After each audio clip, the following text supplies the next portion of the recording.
মাদ্রাসায় বসে পড়াশোনা করলে আমরা নিজেকেও রক্ষা করতে পারবো না, জাতিকেও রক্ষা করতে পারবো না। প্রত্যেক ছাত্র, প্রত্যেক আলেম দায়িত্ব দিতে হবে।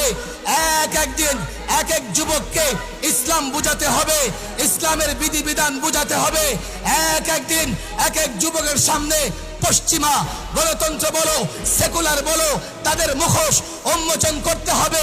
যুবক মুসলমান, যুবক মুসলমান, যুবক মুসলমান, মুসল্লি মুসলমান, তোমরা যদি তাদেরকে বুঝাতে পারো, তাদেরকে সঙ্গে নিতে পারো, মৃত্যু পরোয়া করবার কোনো দরকার নাই।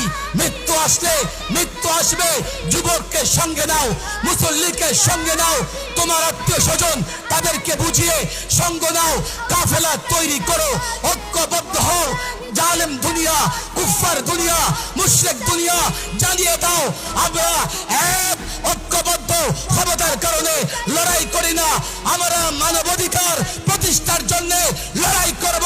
যারা ভুয়া মরিচিকা দেখিয়ে মানবাধিকারের কথা বলে আমাদের উপর আগ্রাসন চালাবে, আল্লাহর কসম দেহের সর্বশেষ রক্তবিন্দু দিয়ে তাদের বিরুদ্ধে লড়াই হবে।